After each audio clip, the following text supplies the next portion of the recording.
बोले श्री स्वामी दादू दयाल जी महाराज की।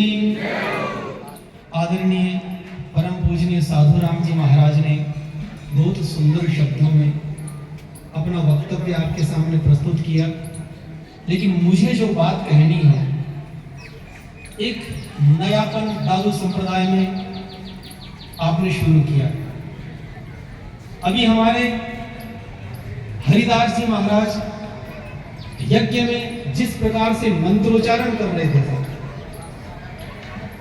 मैं आपको एक बात बताना चाहता हूं, हमारी दादू संप्रदाय में केवल नाम जप का महात्म्य नहीं है। यज्ञ हवन आदि ये जो हमारी प्राचीन परंपराएं हैं, ये ज्यादातर नहीं चलती, लेकिन आपने वैदिक धर्म के जो नियम हैं, जो सनातन धर्म की परंपरा है, उसको वापस दादू संप्रदाय से जोड़ा है। इसके लिए भगवान आपको धन्यवाद दें, भगवान आपको लंबी उम्र दें और इस काम के लिए सबको ताली बजाना चाहिए। मैं तो अभिभूत हो गया। हमारे हरिदास जी महाराज जिस प्रकार से हवन करवा रहे थे, अब मैं तो कथावाचक हूं, हर कथा में हवन होता है, तो मुझे उस परंपरा का पता है, लेकिन दादू द्वारों में इतना बढ़िया हवन होना, यज्ञ होना, ये मैंने पहली बार देखा। और इसका पूरा श्रेय हमारे रूपदास जी महाराज, ये छोटी उम्र में इतना इन्होंने कहां से सीखा, मैं आपको बताना चाह रहा हूं। इतनी छोटी सी उम्र में ये जब भी हर आश्रम में ये जाते हैं, कथाएं सुनते हैं, और कुंभ के मेले में मैंने इनको देखा, हर महात्मा के आश्रम में ये जा करके सबको जोड़ते हुए आते हैं। जिस आश्रम में, जिस गांव में हवन यज्ञ हो जाता है, मैं आपको बताना चाहता हूं वहां क्या क्या होता है। ध्यान से आप सुनते जाएं।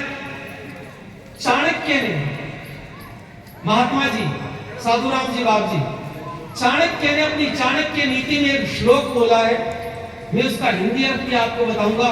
न विप्रपादोदक कर्दमानी, न वेद शास्त्र ध्वनि गर्जितानी, स्वाहा स्वधाकार विवर्जितानी, शमशान तुल्यानि ग्रहाणितानि। जिसके घर में कभी साधुओं की सेवा नहीं हुई, जिसके घर में कभी स्वाहा शब्द नहीं गूंजा, जिसके घर में कभी यज्ञ हवन का धुआं नहीं फैला, वो घर घर नहीं, वो शमशान के समान माना जाता है। और ये बात चाणक्य ने कही हो, ऐसा नहीं। कबीर दास जी के पास में एक बार चरखी दादरी के लोग काशी में मिलने के लिए गए थे। उन्होंने काशी विश्वनाथ के दर्शन करने के बाद कबीरदास जी के दर्शन किए और कबीरदास जी से पूछा, महाराज आप इतने बड़े संत हो, काशी में रहते हो, हम यहाँ पर कई वस्तुएं देखने के लिए आए। बोले क्या क्या देखने आए? कहा कि हमने संतों के दर्शन कर लिए, हमने काशी विश्वनाथ के दर्शन कर लिए, लेकिन हमने सुना है कि जहाँ भगवान शंकर होते वहाँ भूत प्रेत होते, वो हमें देखना है। शिव जी के भूत कैसे होते, वो हमें देखना है। तो कबीरदास जी ने कहा कि अगर आपको भूत प्रेत ही देख लेते तो चरखी दादरी में बहुत थे, यहाँ क्यों आए? वो बोले कि हम तो वहां रोज रहते हैं, हमने तो नहीं देखे। कौन से मकान में भूत प्रेत रहते हैं, कौन सी गली में रहते हैं? कबीरदास जी ने कहा ये तो नहीं बताऊंगा कि किसी के घर में, क्योंकि मेरे ऊपर मुकदमा हो जाएगा।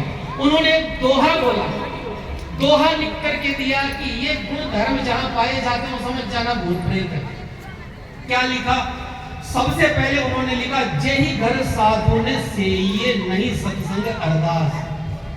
जिसके घर में साधु की कभी सेवा नहीं हुई, जिसके घर में कभी सत्संग पूजा आरती नहीं हुई, तो जेहि घर साधु ने सेइये नहीं सत्संग अरदास, ते घर जान मसान सम भूत करे तहवास।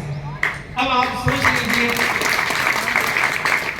हमारे घर वैकुंठ के समान बने रहे, हमारे घर भगवान के धाम बने रहे, शमशान ना बने, इसलिए हमें अपने घर में संतों की सेवा करनी चाहिए, हमें अपने घर में यज्ञ हवन करने चाहिए, संकीर्तन करना चाहिए, भजन करना चाहिए, तब हमारा घर भी एक मंदिर के समान बन जाएगा।